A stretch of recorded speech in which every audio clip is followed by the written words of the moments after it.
ThatGreatBusinessShow.com is brought to you by De Facto Shaving Oil, the best anyone can get. Made in Ireland, sold worldwide.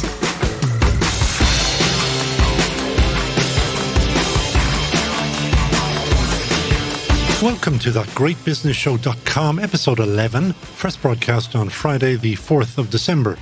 Sit back now and relax as here comes your 1 hour plus of business positivity, insights, hacks, and a bit of fun. We're bringing Ireland's biggest car showroom into studio, and no, it's not one of the obvious big names. It is something new. From Mayo, we bring you Rubbish, or a man whose great business is dedicated to ridding the world of rubbish. From Cork, AI gurus Altada want to give other AI software companies a €250,000 kickstart. And from Wicklow, a souvenir maker who pivoted to coffee. Whiskey coffee, of course. Yes, we always say it because we always do it. We do business differently. And that we is me, Conal Moran, and my co-host and sidekick, my own in-house number 8, former pro rugby player, entrepreneur, investor, podcaster, as well as being the best thing on Irish rugby TV coverage at the moment, Jamie Heaslip. So let's go, Jamie, with our weekly Jamie's Words of Wisdom. I robbed a wise man's phrase today. I always rob them, never mind. If you always do what you always did, you'll always get what you always got. Let me guess, Albert Einstein. Yes. Do you know why? Winner, chicken dinner. You put that up yesterday as well. Put up this morning. And yesterday. I don't think it was yesterday. Well, I saw it this morning as well, but there you go. I follow him a bit too closely. Yesterday was problem talk creates problems, solution talk creates solutions. If you want more of this, at Jamie Heaslip on his Twitter account. And it's posted at 6 a.m. just before he goes for a run. Because I'm looking at the window just to see that it is. Not a chance, you're Now, our first guest on That Great Business Show ticks all our favourite boxes. Can I do this intro here? Yeah, do you want to read it? I'll read it, but I'll ad-lib it, right? Our first guest on The Great Business Show takes all of my favourite boxes, right? Selling souvenirs in the family souvenir business, and then decided to make some coffee, but not just an ordinary coffee, right? So he says he liked coffee so much because as an international cyclist, he had to abstain from the demon drink. No good in my pubs. So took to the beans instead. He persuaded his architect wife, Catherine, to become his head roaster. And so the Wicklow-based Brady's Coffee Company was born. No messing with the name, Brady's Coffee, because founder is Craig Brady. And so his name literally hangs over the door. Something entrepreneurs like on the good days. Not so much on the bad days. But before we get into the famous pivot, which I'm so jealous about, I just need to say coffee and whiskey. If you put rugby and pizza in there as well, you've got the dream mix in my eyes.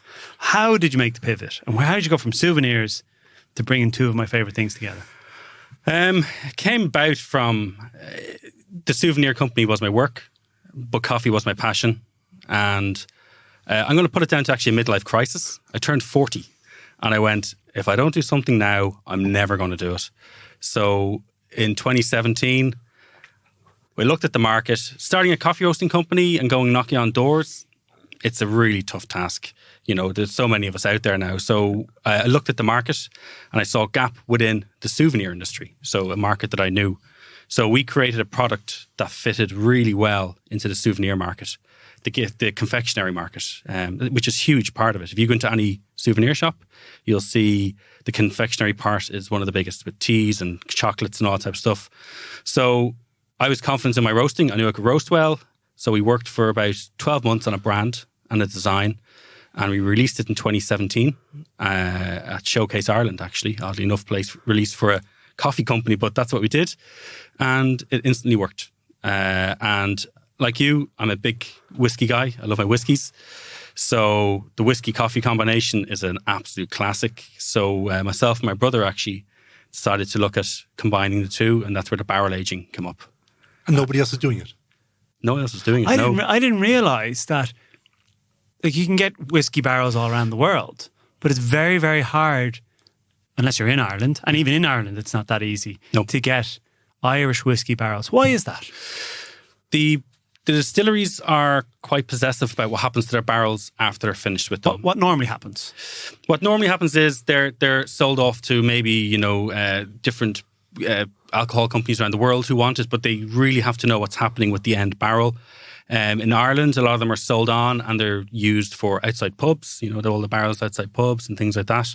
So, people just put port into them afterwards. And all these different drinks and Bacardis and all these different things. So people looking to add flavour into their beers. Just like the way whiskey does it with other types of barrels. Yeah. Okay. So the barrels we have, some of them are 20 years old, and you can see all the history on them, where they've been out in the Caribbean and all this type of stuff. So by the time we get them, the last thing they've had is Irish whiskey in them. And you told me that some of these barrels, they actually have a couple of litres of whiskey at the bottom. So, yeah. So when we get a delivery in, the first thing we do is shake them. And then the battle begins. Which are glass beside you. I'm ready to go. Yeah, we do. So because the barrels are literally emptied and they're corked back up and they're shipped out, and then we get them. And another couple of litres comes out of the oak, the wood. So it's a very potent... Now, you don't know actually what you're drinking. Not that's strap yourself in, guys. Yeah. It's always tentative to see the first sip, and it's 70% proof. So we now... hair in your chest. We now have a process where we filter it out of the barrels. And one of our products is actually a whiskey bottle full of coffee beans. So we use those whiskey bottles and we fill it up with the whiskey. We filter it through. We add a little bit of water. Happy days. Could be drinking one of the best whiskies in the world for all I know. But so it's one of the bonuses. Now, just to be clear, the beans are smelling the air. They're not actually they're swimming in the whiskey. No. So look, it took us a year to develop this process. I did everything wrong at the start. Just, not knowing wet barrels, reusing barrels, reseasoning barrels, all these things. So we now have a process where we get the barrels and we assess them through smell and visual. And we know now, just through looking at them, smelling them, at what point they're at. It's amazing how humans just... Yeah. You would, if I went back, as you just said, a year ago, you wouldn't have no clue about that. No, I just went, the stronger the better the smell. That's it, and throw the coffee in. And we had a lot of mouldy coffee at the start, if I'm honest, from too much moisture and things like that. So, and the barrel has to be at a point where it's lost enough of the moisture that it's verging on dry, but there's still a really strong aroma in it. And it's the aroma and a small bit of liquid. So by the time the coffee beans come out, they look completely different than when they went in. They've probably very slightly germinated, so the coffee's even slightly softer, higher moisture content. So it's really difficult to roast right once you take it out. But Catherine... Yeah, it's going to be quite difficult, yeah. It's really difficult. So, and everything, they're all different. Every coffee is different. Every barrel is different. So if I go looking for your coffee with the whiskey in it, I'm not sure that I'm going to have the same one twice. You more or less will now, because we can now blend the barrels. So you've got great barrels and some barrels that aren't so good, really strong barrels. Because do you blend? So are you blending the beans? Are the beans all from the one source? Yeah. Okay. But we're blending between barrels, and then we blend beans in that are not aged in whiskey barrels as well, just to give the because it'll blow your head off straight out of the barrel. It will absolutely blow your head off. Some of it, it's like drinking whiskey. If you don't blend it down, we wanted it to be a coffee product that has a whiskey flavour. Yeah. Not the other way around. Is there a business in it? Yes. So our biggest customer was Dublin Airport.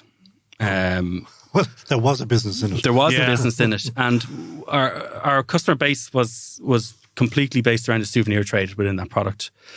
And since this happened, the lockdown happened on March, start of our March season. 17. Yeah. March 17. So we pivoted and we went out and got some really good photography done. We got our story out there. People didn't fully understand what this was. And we targeted the domestic market, and we've had brilliant sales. It's really rocketed in the domestic market. And how are you doing that? Online? Online. We've a retail website, coffeeshop.ie. That's our retail website. Good name to have, yeah. Yeah, I just started that was one of my attempts to get into the coffee industry, and it didn't satisfy my itch. Retail coffee, we sell coffee equipment.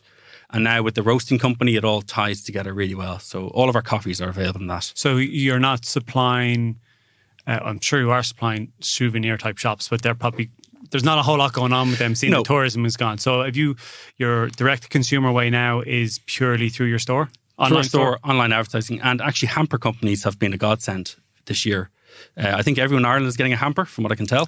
It's just Gifting's unreal. Yeah, It's unbelievable. And the Americans, you told me, are buying. And you have a little twist there, because I asked you when we were on the phone whether you were doing the subscription model, and you said no, doesn't work with the Americans. No, because the way shipping stuff to America is expensive. Yeah. So I tend to get orders for 8, 9, 10 bags at a time from America. From, so people they buy up for a few months.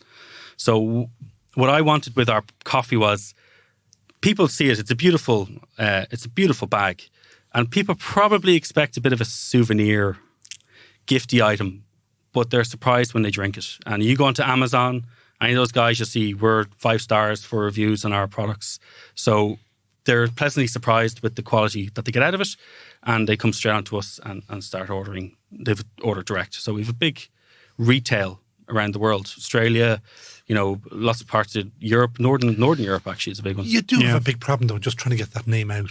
Like, you are competing with lots and lots. But it's like, isn't it like kind of, so if you took whiskey on its own, big trend. If you're starting a whiskey company now, you're a bit behind the 8 ball on that one. Yeah. And coffee as well. Like you said, even in 2017, there was a lot of different roasters just in Ireland alone. Yeah. Is this like the sweet spot where there isn't too much competition of blending the two of them, or are you still going up against other coffee suppliers, really? No, I think we're in a sweet spot with the product. And part of that is because it's a really difficult product to produce. There's a romance behind coffee roasting and that type of business, but it's a physical, tough business, especially when you're dealing with barrels, and a barrel with coffee in it can weigh over 100 kilos, and you have 50 barrels. And we have a guy who works for us, and I shouldn't say this because in the background we call him Donkey Kong because he rolls barrels all day up and down the warehouse because they have to be rolled every day. Call HR. Call yeah. He's a very good worker. Lovely, don't quit. So yeah, it's to replicate what we do, you can do it, but it's a very tough model, and even the physical space. We've quite a very large roastery for the amount of coffee we roast. In a way. How many tons are you doing a week? We're doing about a ton a week. A ton a week? Yeah. So we're small. We're a small company. So it's still a substantial amount. It's still a good amount. A ton sounds like a lot to me. Yeah. How many cups of coffee? When you think about it, you're not necessarily supplying a load of shops. Yeah. Like, you're going direct to consumer. That's pretty. You're doing well. Really well. A ton in the coffee world is very little. Oh, okay. It's micro roaster level. So when will you go to macro roaster level? Well, we've a new product coming that we hope will launch us into the stratosphere. You better tell us about it. So we're all about innovation within coffee. Yeah. We're not, I find, like we roast coffee for cafes. We supply some great cafes. Mooch downstairs, one of our customers. So, we've set up a brewery within the coffee roastery. We're going to produce cold brew coffee in a can. So I've seen this. I haven't seen it in Ireland, sorry, but I've seen it abroad. Yeah. Yeah. So we've just finished the FoodWorks Food Accelerator program. Yes. Run by Chagas Board B and Enterprise Ireland. Literally finished last week. Enterprise Ireland again.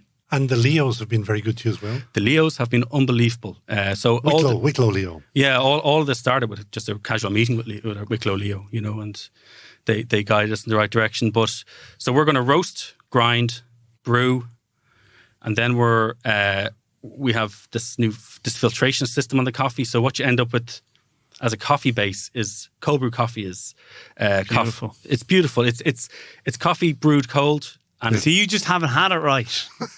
I don't want it. It's like cold tea. No, thank you. it's not. Oh, so beautiful. cold coffee is disgusting. Hot coffee that goes cold is disgusting. When you brew coffee from cold, it's a totally different thing. Okay. You could drink a pint of it. And then we're adding a citrus element into it and carbonating it. And it's going into a can. Okay, so you really do work on your palate. There's a lot of palate work. Oh yeah, so what we want is, it's a coffee-based drink, but it's meant to be a refreshing experience. It's totally natural. No added anything. There's a small bit of sweetener added, a little bit, tiny bit, 30 calories maybe, or less per can. And it's about the refreshing experience with a caffeine hit. So we've worked on that for 18 months. Why do you think cold brew hasn't landed as strongly here in Ireland? Because we're a coffee mad market. We're a good market for coffee, right? Yeah. compared to you go over to the States, you know, you have all sorts of cold brews around the place. Did you ever look out the window? It's bloody cold most of the time. Who wants cold anything? In the summertime. Cold. Or not hot. Well, we put People out... still have the 99 count. Like that was the way. If that was your measuring stick, you wouldn't have 99 counts. But we love 99 counts. That's true. With sprinkles. We did a version of it, cold brew on tap, where we infused nitrogen through it. Oh, yeah. And we put it out. Look, your nitro coffee. I love it. We put it out to a few going places. out the door here for a second. You two can have a bro meeting. Well, it's just the thing about it is the cold coffee drink is more summer drink, but it's also a drink that sells throughout the winter. Like if you go to any cafe now, they'll still be selling their iced coffees. Absolutely, still selling their iced coffees. Not as many, but people come in to get their iced coffee with their cream and everything in it. So people still drink them in the winter. When you come back in a year's time, what will Brady's Coffee be doing? So we're launching in March on this product. Great. Maybe a bit earlier, but we're nearly ready. We are ready as such. I have a few refinements to do, and we're actually slightly rebranding just on feedback from the FoodWorks course. I would like to think that by this time next year, we will be nationwide with this product. We went through Food Academy on it, and we were accepted into Super Value. Yeah, into 10 Super Values as an initial thing. So that's there to go in the background. This is for the cold brew. For the cold brew, do you see cold brew matching or getting close to the volume that you're doing on your whiskey coffee? I see cold brew absolutely outstripping it. I see it becoming our main business.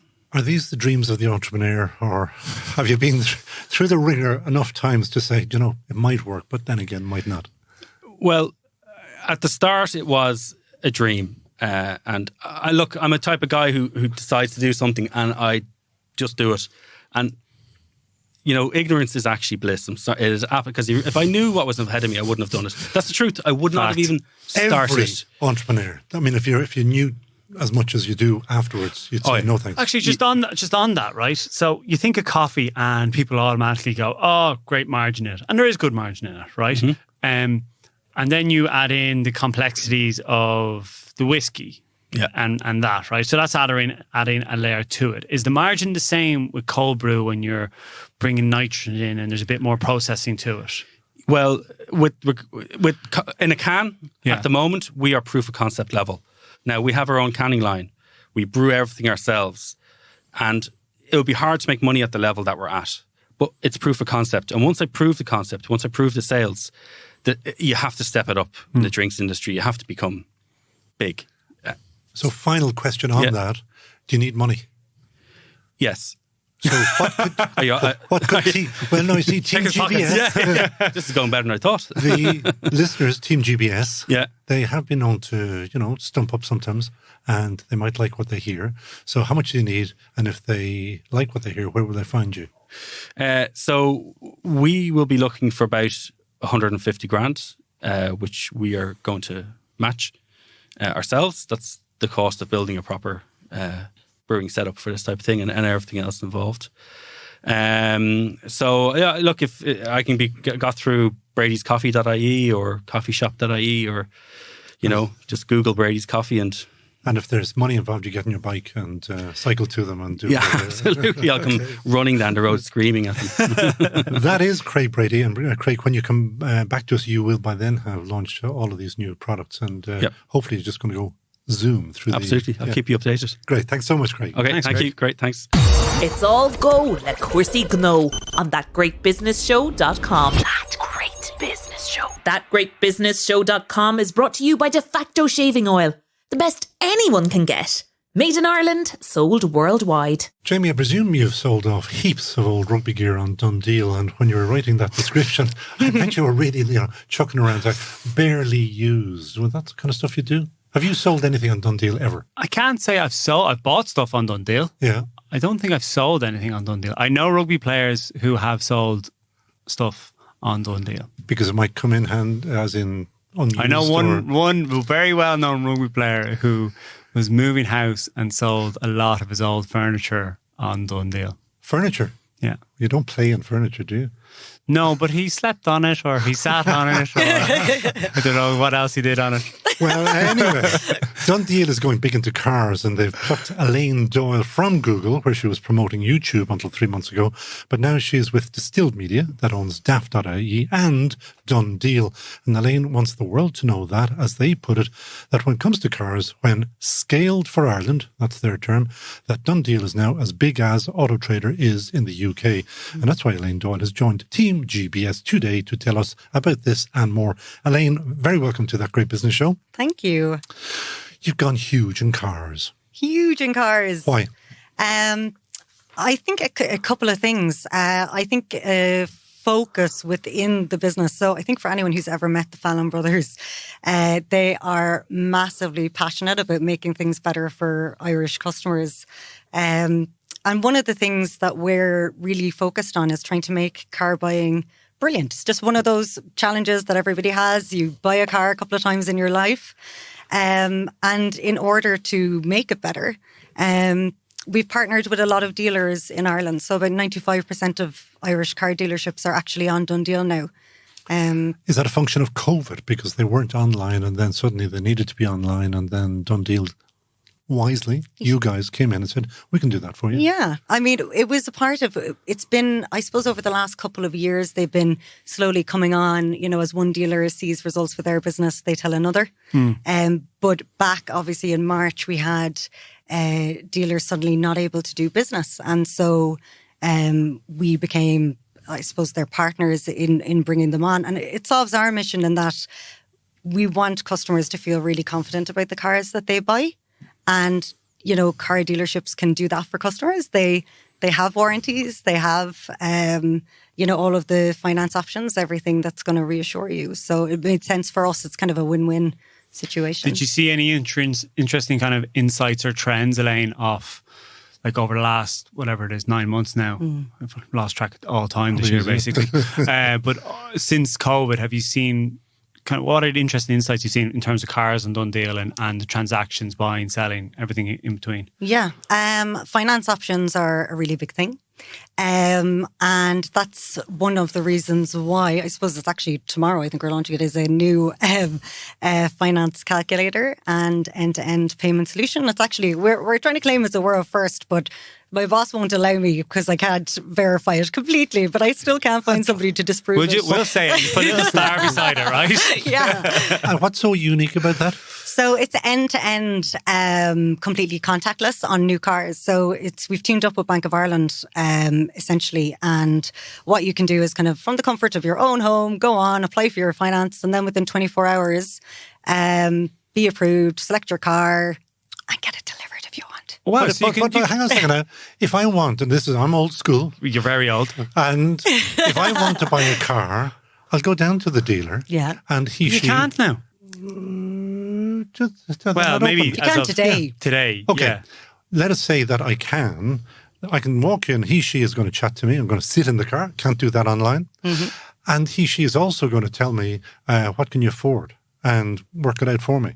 So what's the big attraction of? So the big attraction, I guess, is that it gives more, it's kind of like bringing all of the convenience for the customer. So dealers, we're not in the business of wiping out dealers, right? So it's a case of this is something that they can actually use in order to be able to better service their customers at times that suit them. So for example, even using your example, some of our customers will go down to the dealership, love their car, go home, be thinking about it. And then they are, like we did some research whereby it showed that people, one of their biggest fears is that the car that they've fallen in love with after their journey, researching for their car, all of that will just be snapped up by somebody else. And so this allows, the dealer to kind of say, look, when you're happy and comfortable to buy it, hit the button on Dundeel, I'll take it off the market. And so it helps that kind of piece. We enable Stripe payments on our car dealers. Of course, the Monday before Black Friday, so we spent the 5 days putting 600 cars with click and collect on Dundeel. So, did it work? Yeah. So we have We haven't had anybody buy a car in full, not yet. But dealers are really comfortable with doing the calls online, especially for like if it's your second time buying a car, third. Maybe there's a dealer you love doing business with, and you can just do it all online via Done Deal. I reckon it's a change in habit. I think more and more people, it won't be long before you see someone do start to end buy the car. Because to take someone, if you're a car enthusiast and you know all about the car and you're kind of, you know what you want. Which I am. Yeah. So you don't necessarily need to see the car. Do you need to? Would you do a virtual call? Like a lot of our dealers are doing virtual calls at the moment. I shouldn't admit to this, but every day I tweet about cars and I put stuff up about cars and I look at cars. You're going to love our new blog. Today I was on the UK auction sites about. No, I don't buy them. I'm just looking. You just love them. Absolutely. You have to. Will you look at their blog and tell me what you think of it? I would, of course. But that's why I'm just thinking about, it's different for me maybe. It's just I want to sit in the car, certainly. And I have to hear that. What you're saying to me is that you can if you love that car, you can get your deposit down on it and kind of lock it in, essentially. Exactly, yeah. Okay, well, that's good. I'll buy that. You. Okay, yeah. Is there anything, and I don't know, because I haven't chatted to you about this, with the is this in response to the amount of cars that are being bought from the UK into Ireland? Like no. If I were looking for a second-hand car, I would certainly look at the UK dealers myself because there's value there. Yeah. Oh, okay. I understand what you mean. I suppose one of the things is that online opens up markets, doesn't it? So it's kind of like you can go on, and if you're going to be using Click and Collect in Ireland, you might as well use it somewhere else. There's always trade-offs. Like, some people want to support their local car dealers. We want to support our local car dealers. And so there'll always be an element of consumer choice in that and kind of where they want to spend their money. I did say that you've got a big background in YouTube. Yeah. And I presume YouTube is going to be brought to bear on these cars and their demos and all the rest.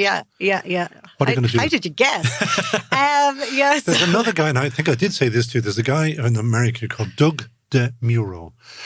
He is bloody brilliant about cars. And it's not that I would. I do spend hours. You look at old matches, I look at old cars. And he's just sticks it up. 45 minutes, I could easily look at one car. Go away. That's sad. You're not. And it's will funny. You do the same with Done Deal and the cars? So we have there's been a YouTube channel actually established by somebody before me, so that was great. I didn't have to start from scratch by any means, but we certainly have a big role to play in terms of providing those kind of reviews for people who love cars like yourself, but also people like me who very openly don't know a whole lot about cars, buying them, what I should be asking, and all of that. So we're teaming up with lots of people who know a lot better than I should say I am. The guys I work with would kill me. They're amazing.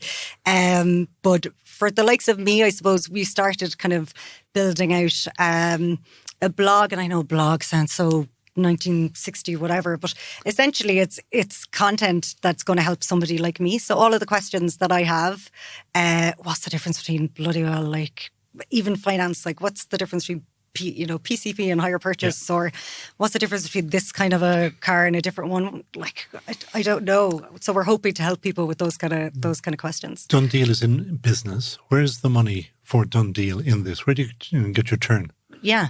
So we get our turn from partnerships, basically. So we partner with dealers where they kind of pay a subscription, and for that they get they can have all of their stock on Done Deal. We've loads of features like the Click and Collect stuff. We do their websites, everything that we can do. And even they suggest things. We're like, okay, we'll do that. We're a real, and I know everyone says, oh, we're a real partner. But after just recently over the last couple of weeks, talking to the team just about, because obviously everyone's had a really busy year. We're all tired, all of that kind of stuff. And so I was asking, like, what are the things that kept you going through all of this? I'm sure they love me asking as they were trying to integrate Stripe. But anyway, they were saying about how it was support, like they can see the sort of whites of the eyes of the dealers that we support and the customers who are happy. And that's a real cheesy thing to say, but it's a real thing. It makes sense though. Like Elaine, you're empowering. We love Irish businesses here, especially Irish SMEs, and you're empowering people through one of the toughest, if not the toughest, time in Irish business. But also, like, okay, I don't know how many vaccines there is now, but there's a load of vaccines coming. There's a lot of good news coming, right? And we can see the end. But you've opened up a brand new channel, revenue channel potentially for these people, and opened up their market. So it's a real true partnership in my eyes. And I did ask you this on the phone. Can you bring this abroad? Yeah, I mean, I suppose the thing, and this is why, so when I left YouTube, I could have gone and worked in sort of any country or, that was the piece. I could have gone within Google or YouTube. That's kind of the beauty of those companies. One thing that I had loved was, and Jamie will know this from working on the team in Google, is how passionate when we worked in the Irish market we all were about Ireland. And so from a progression point of view, I thought, what, I'd love to bring an Irish brand forward, commercially and all of the from a brand point of view, but also do something really meaningful in the Irish market, and it's certainly the place to do that. You've looked at others and other markets on positive. You must have seen what are others doing. Yeah. Are you doing anything bigger, better, brighter with Done Deal than has been done France, Germany, wherever? Yeah, so our finance solutions is definitely something, although I'm always like, that's kind of boring. Is there anything else? But it is like, it's one of these great things that is so, when you say it, you're like, oh yeah, that makes perfect sense. And then you're like, yeah, no one else doing it. You're like, yeah. Why not? It sounds boring, but it's actually really influential, I would imagine, in the kind of decision tree of getting that deal over the line. Exactly. It definitely speeds things up. It speeds things up for the customer, and I think it speeds things up for the dealer, and that's essentially what we're. Could you roll that out outside of just cars? We could. We have a massive, I say kind of like anything with an engine, like we have a massive plant and machinery business as well. So that's kind of growing, and we're getting a lot of questions about can they get Stripe enabled and all of these other finance options. So hopefully, I think people are asking questions that they mightn't have asked for before COVID, and so we love to get that kind of right before we roll it out to everybody. So we're always testing in the background. We have lots of innovation partners. We recently did a campaign with kind of Curie's Motor Group in Cork. We're going to be doing some with Spirit and Motor Group and Blackwater Motors after Christmas. And they're all quality names. Yeah. And we all know in the motor trade there can be, I believe, I've heard, dodgy dealers. How do you deal with dodgy dealers? Gosh, if there's one thing that keeps us up at night, it's bloody well dodgy dealers. But let me put you that. I when I first started, I was really worried about that side of things, because I was like, God, we're trying to do all of this, but even if I'm worried about it, what does that mean for anybody else? The first thing I suppose I was being reassured that, like, right now on Dundee we have 75,000 cars, and actually 54,000 of those are from trusted dealers. So there's less, private people out there that you might think. But we also set up a system called Green Light Verified, which actually I think is one of our unspoken heroes. But anyway, it's you can verify that you own the car and that it's yours to sell. That's useful. That's useful. I would find that useful. Would you find that useful? Oh, yeah. And, because so-called dodgy dealer, they're very good at actually trying to conceal. Yeah. And all the other write-offs and etc. Yeah, they're good at it. Yeah, exactly. Yeah. And the other piece around when you look at cars on Dundee and they have the Green Light Verified tick is when you click in, it gives you kind of a free upfront basic history report. So it says, like, this car hasn't been crashed. It hasn't been this. The things that you need, because there's a lot of value in private sales as well, and they have their place. So, a lot of the time our dealers are buying from private, so they're sourcing stock for trade-in or any of that kind of stuff. So it's a circle. It's a total ecosystem. So tell me this, Elaine. So they were able to pull you away from the lure of G4, of Google Docs. Yeah. what was the dream they sold to you that pulled you away? Where do you see it in a year's time? Love that question. Such a good Jamie. What? I don't know half time if you're taking the mick out of me. I love that I'm one. kind of looking quite. No. I want to hear the answer. Because they have a high retention rate in the company. It's a bloody good company. And it's a very good YouTube. company. Yeah, well, YouTube, Google. Yeah, they do, yeah. Oh, yeah. Like, they don't. And so what was the dream? What's the lure? So actually, Connor Jones, who's our director in Google, asked me that question as well, because he was like, what So are myself you and Connor are the same. Is that what we're saying? Can we just get that in the record? Exactly. And my essentially it's an iconic brand, and I think that they are focused on building out a really interesting business that adds value for everybody at every point, for the customer and for themselves. And that's the kind of business that's really fascinating to me. Sounds like a good deal. Yeah. Done deal. Oh, well done. Ian, I have to tell you, he slags me about my dad jokes. Did you hear the one about the three-legged dog going into the bar? Goes up to the barman and says, I'm looking for the man who shot my paw. Oh, get out. Just leave. Just leave. And he sends me all Alison these loves it. He sends me all these Alison loves it. on WhatsApp embarrassing gifs. I've never seen a dad like you use so many gifs. My kids taught me. I have to. Gifs are brilliant. Yes, Like, why talk when you can gif? Love it. Anyways, that was Elaine Doyle there of Done Deal. Thank you very much, Elaine, for joining us on you that so much. Great Business Show. Thanks, Lane. Thanks for having me. Subscribe today to That Great Business Show on your favourite podcast platform, including Apple and Spotify. The huge news this week, of course, is that there is a string of vaccines now available for COVID-19. A breakthrough that has been rightly been described as an incredible win for science.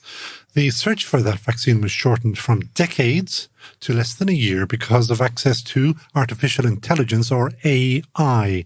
AI can take vast amounts of data and break it up, parse it, analyze it, and deliver intelligent results in jig time. As well as its use in scientific research, AI is also being used for anything from searching hundreds of thousands of pages of legal documentation to writing sports reports in your newspaper. Niamh Parker is co-founder with her husband Alan of Cork-based Altada, an AI company that curiously wants to encourage other AI companies and have put €250,000 of their money on the line to support one of those companies. Welcome to That Great Business Show, Niamh, and we'll get to the competition shortly. But first, let's chat about day-to-day AI. Back in the day, AI was artificial insemination. I know you've heard that. Nowadays, it means artificial intelligence.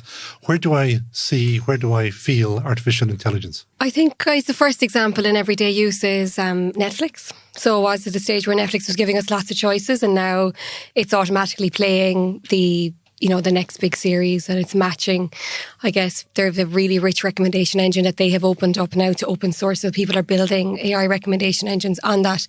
I suppose for me, if you like Cartel, then at the moment everything from Queen of the South to Ozark, is playing for me on Netflix. It's a really good example. What does that say about you now? But it's everywhere. You didn't suggest other things. Mine's completely messed up. It was funny because when I was reading through the notes for this, obviously Spotify have come out with, they're looking back over all the songs that you've played, your playlist for the year. The way it recommends different playlists as well. I've completely screwed. My top 5 are I think it was Jingle Bells, one of another nursery song, then Drake, then another nursery song, and then some other piece of hip hop. There's a 2-year-old involved here. Yes, and same with Netflix. It's all over the place. But that machine learning, because when I think of AI, when a lot of people think of AI, they think of The Matrix, they think of Stanley Kubrick's Space Odyssey, and they think of machines taking over. Now, you give the layman's realistic what machine learning AI really is. So I suppose for us in Altada, we've got very complex data sets and companies that have to solve big challenges, guys, that require to drive efficiencies in their companies. So that requires like how do you grow an international rugby player? Okay, you need the right conditions.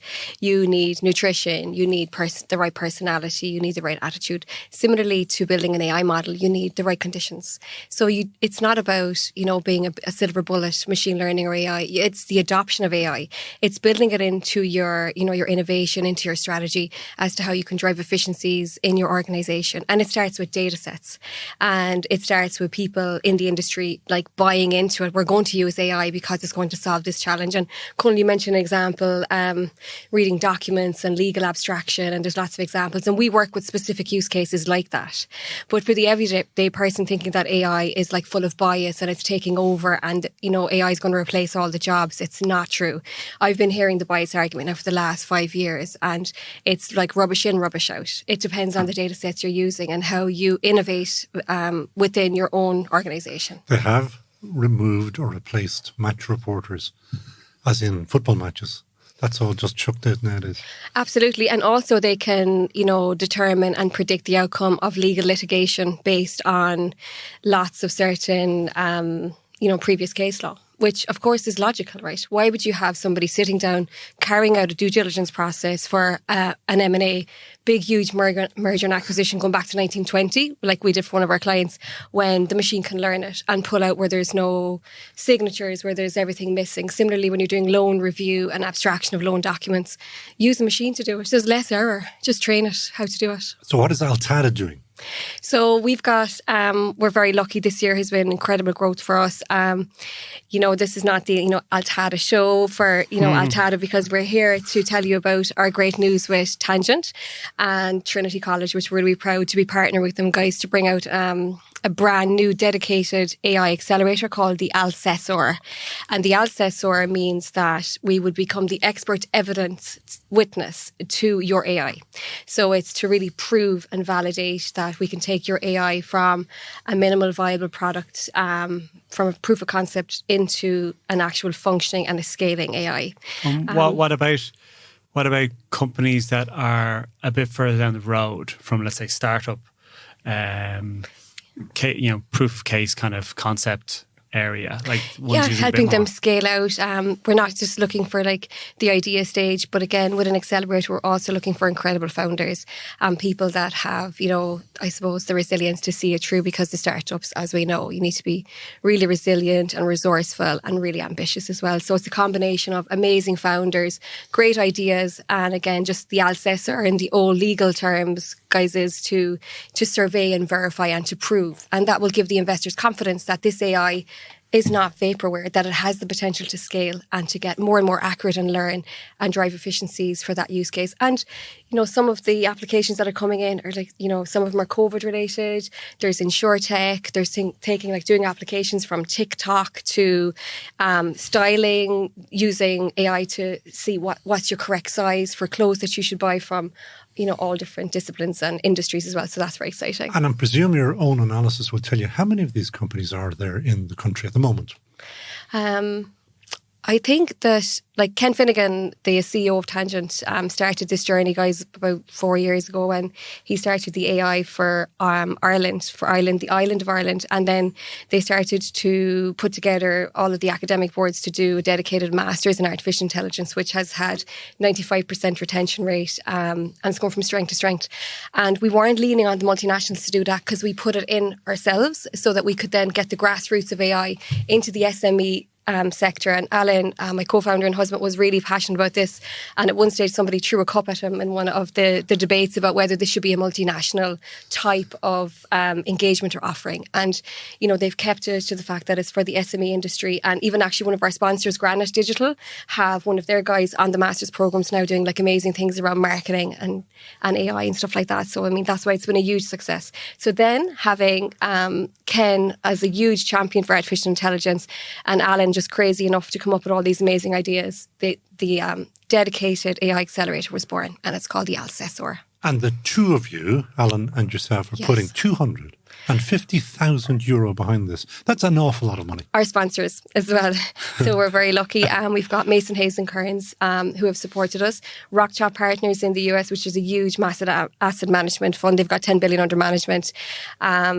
and Granite Digital and Aldus as well, the talent partners. And that'll go to the winner. And if the winner, he, she, do they put the cash into their back pocket, or do they have to spend it on useful Or pay things? themselves a nice chunky Yeah, wage. Yeah. I think all of the companies we're going to start with 10 companies, and then we want to make sure that all of the companies, guys, are investor ready and on the investment path, because, it's just that they might be at different stages of their development. And sometimes, people with customer traction or, some good customer traction and even revenues might not emerge as the winner. Yeah. We're looking for the most innovative, the most, amazing prospective company as Just well. on that, actually, because you'll start seeing, or you probably already are seeing, the different trends that people are kind of going after with AI.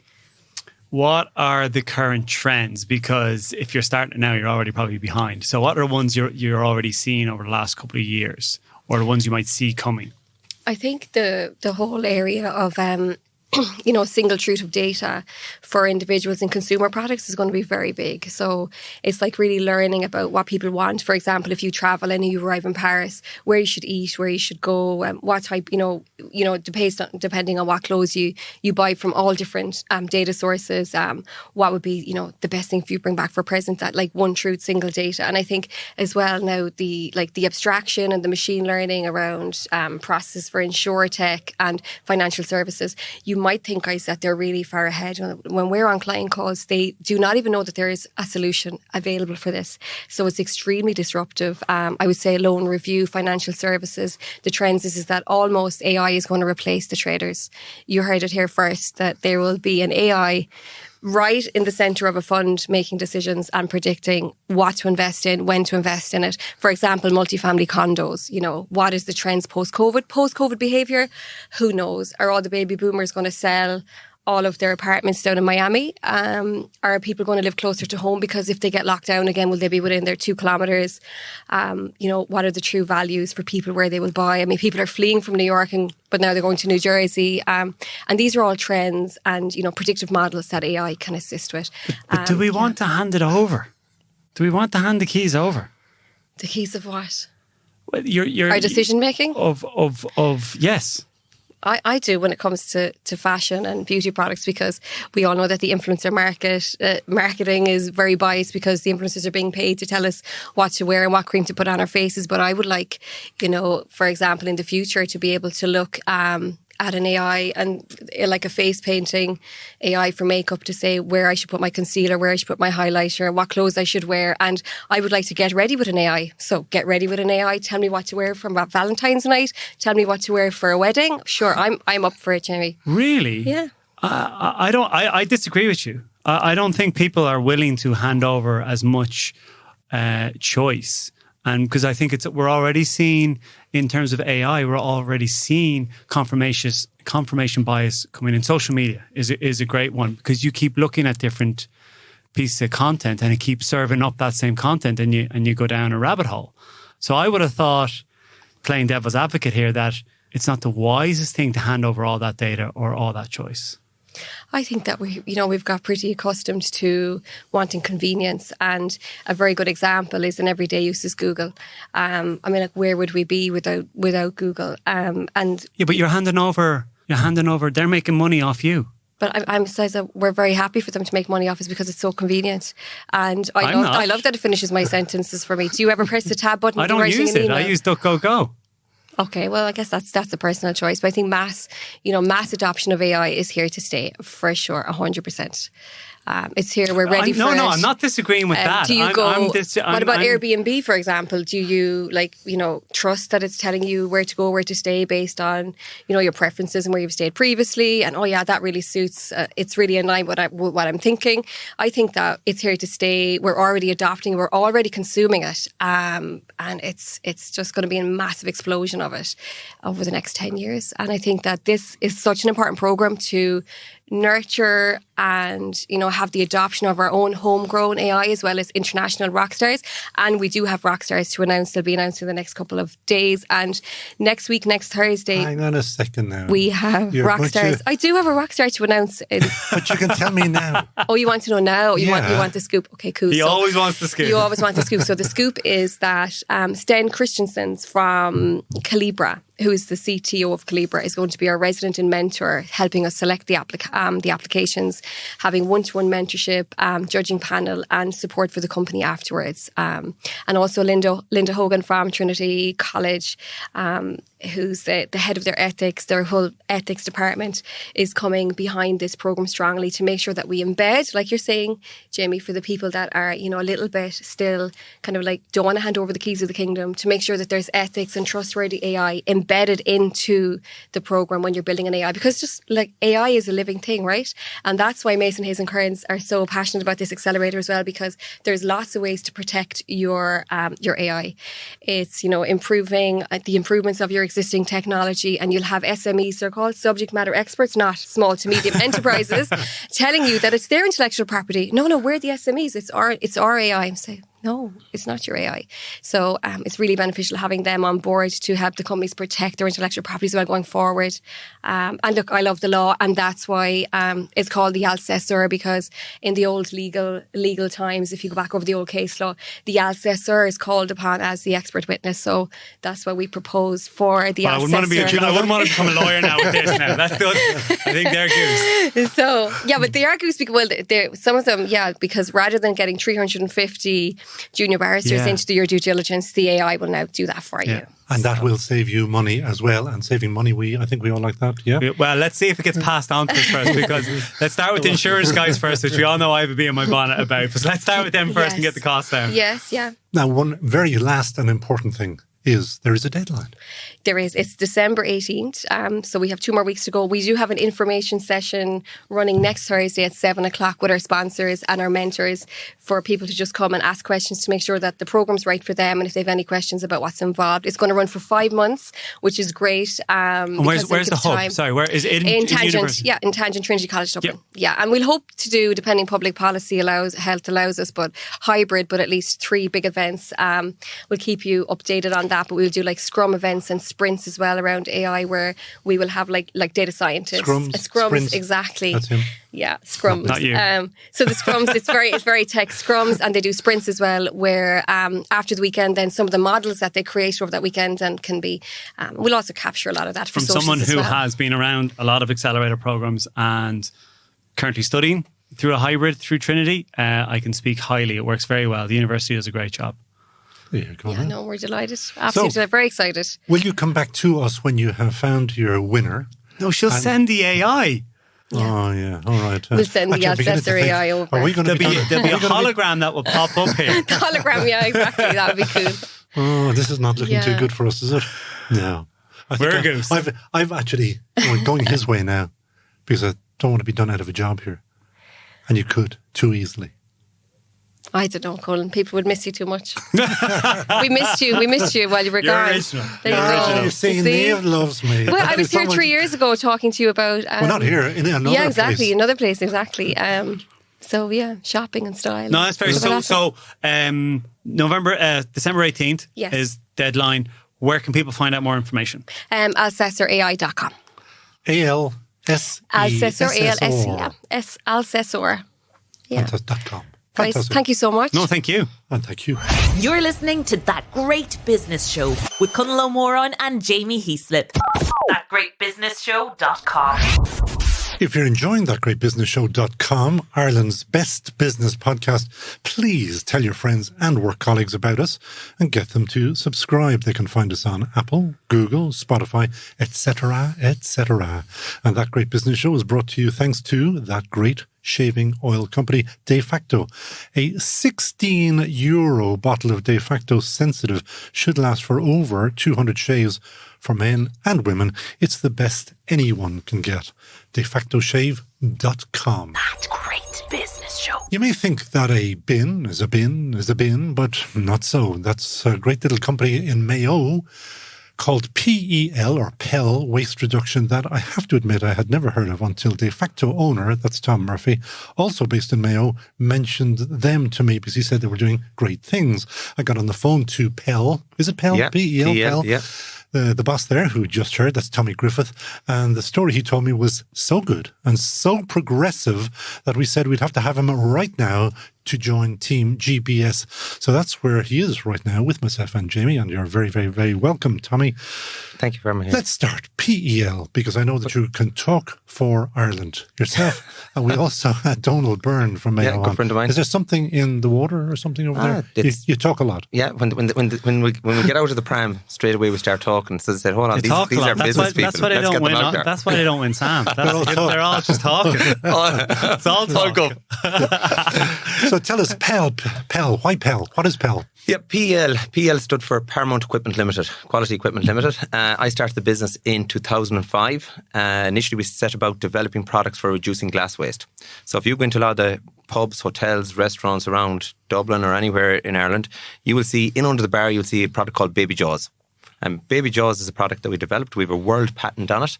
It reduces glass volume at source by 80%. So, Did you invent that? I invented that. What's your training? So I'd be a farmer initially and then a mechanical engineer. So how the hell did you go, I'm going to get this behind bars? Yeah, Because so- I'm guessing you would have been on the other side, not the side behind it. In college life, of course, we're in and out of bars, nightclubs, bottles were everywhere. There was bins of bottles being pushed around the place. I set about, I suppose, coming from an agricultural background. Initially, I worked as an engineer and then as a sales rep for an agricultural engineering company. I worked in the UK market. I looked for opportunity that I could start a business that wouldn't be competing in the agricultural market or that a market that was saturated enough. So waste was a talking point at the time. Talking to a couple of nightclub owners, they showed me bundles of bottles at the back, and I said, look, we can develop a product for that. So we developed a product for reducing glass waste. From there, we developed a range of products. So when we went into hotels, pubs and restaurants, we looked at what else they were creating. So cardboard and plastic. We'll reduce their cardboard and plastic by 80% and turn it from a waste into a product. We'll reduce their general waste, their recycling waste, as well by up to 80%. So we've been selling these products around Ireland. From our factory in Mayo, we have an office based in North London. So we cover the UK market out of there. And we've seen products as far as the United States, Australia. So when you say reduce waste, are you reducing, let's say, take a bottle? Correct. Like a bottle is a certain volume, but you can obviously, in that, there's a lot of air, correct. and you're crushing it down. So are you reducing the space? We reduce the space. If we take the bottle that goes into our machines, not only are we just breaking the glass, we're producing a cullet. And the cullet that we produce is above 8 millimetres. So That's a brand new word to me, a cullet. What the hell is a cullet? it's a broken glass. Broken glass in a cullet format is recyclable. So all the glass that we crush at source can go straight for reprocessing. So it's actually cheaper to take this cullet, remelt it, and develop it back into bottles than it is to actually take a bottle from the bar that was used, transport it back, sterilise it, clean it, and try and put it back into reuse. So we go for recycling the glass rather than reusing the glass. Okay, I get you. It's obviously easier to transport it when it's crushed down. You're reducing your trucks, you're reducing your carbon emissions, you're reducing everything from the guy behind the bar is staying behind the bar. Here in Dublin, there's a good friend of mine, Oliver Hughes. You might have remember Hugh, the Porterhouse Group. Yep. And initially, when we put in the machines with Oliver, I said, Oliver, tell me, what's it doing for you? He said, Tommy, when we put in your machines, at the end of the night, we spend 2 hours sorting out bottles. I remember. He says, now we clatter, yeah. leave. When the guys put the boxes out, they're That's done. a cost save Yeah, straight cost save. away. He said, before at Christmas time, he said, I used to have to get a Jeep and trailer myself and go in and sort out bottles to have enough storage space. One of my first jobs ever, Soundhouse in Johnstown Inn, was sorting bottles out the back. Yeah, so He's just put you out of business. that's what it was. So glass That's why I waste. went off and had to buy the pubs. So now you need it for all your pubs should have Baby Jaws in it. Yeah, now I'm going, why don't we have Why it? don't you? Yeah, absolutely. Every pub, every bar, every restaurant. So should I have a get it with the product. glass, right? So talk to me about how you're reducing the other types of waste. So from there, we developed a range of other products. We sell them around the world. We supply a lot of product into Tesco's here in Ireland. So at the back of Tesco sites, they you have... need a cardboard crusher, guys. We do them, yeah, absolutely. So in the back... told you this is brilliant. In the back of Tesco's And also... there's more. Did a lot of bins, right? So in these bins, they're 1,100 litre bins. So space is an issue. And also, because they're a food company, the lids have to be closed. So we put in products that lifts the bin off the ground and it squeezes the waste into the bins. So we get 3 bins into one. So we reduced their volume again by 66%. Some of the sites that they had, the waste area was to the other side of the site. So they had no power supply. So we developed to be able to run our products through solar power. And that's some achievement in Ireland. Yeah, some achievement. In Ireland, Dublin to Mayo, in Dublin, you have a 30% better daylight factor than in Mayo.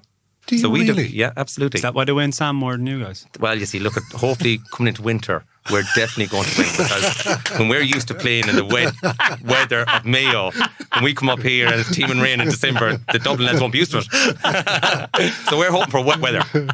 And you have a thing called the Bright Bin. So from there, we figured out, I said, hold on, if we're fit to develop a product to do this with commercial bins on these sites, we can now go after the street waste.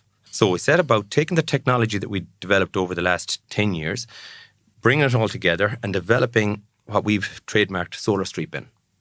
So now on the streets, if you go through Fingal, Howth, Malahide, you will see solar street bins. These solar street bins are non-touch. So the pedal, you press the pedal, a flap opens, the litter goes into the bin. The bin is powered by solar. It automatically compacts the waste. So from a standard bin, we get 10 times the volume of a street bin. How often is it doing it? It's automatic.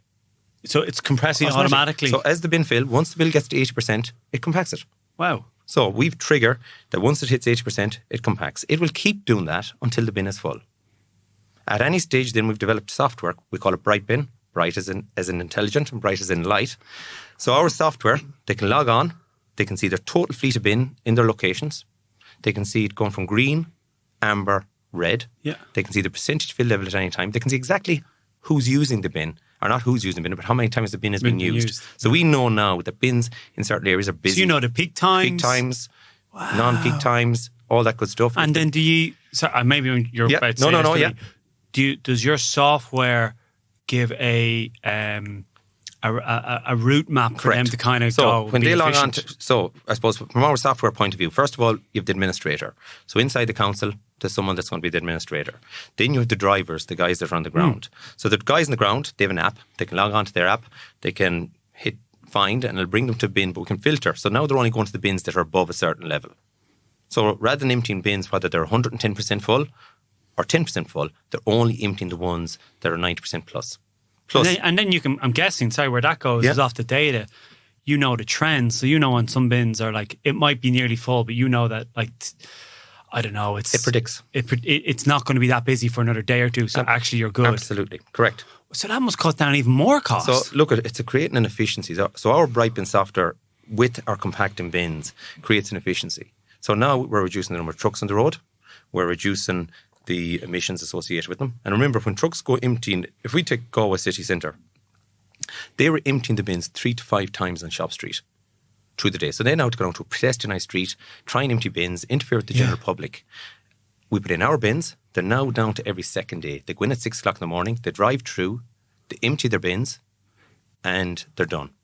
And is this all, have you got patents over all this? Absolutely. Wow. Absolutely. So we've already bins in Mayo, Galway, Fingal. What about Louth? the rest of the world? London. Hang on a second, Amos. This is the kind of the big reveal moment. Yeah. Tell them the story about the email. Brilliant. So look at, we've bins in Oslo. First of all, if I go to start going around the world, we've Oslo, Croatia, Tel Aviv, Israel, San Francisco. If you go around Union Square, you'll see our bins around Union Square. We've bins. The baddies, huh? Other foreign Poland. The cute Mayo feckers. There's more. The email that you got. So look, we just won a tender actually with the US military, Wow. right? And that resurrected during the initial total lockdown period back in March. And initially I thought it was a spam email. That's what my mind started going this. I get county councils and that, but like places like a base or Correct. big facilities. Yeah, absolutely. That's a big cost as well. Well, it's a huge cost. Well, there's two things. One is COVID is there at the moment. So our bins are sealed.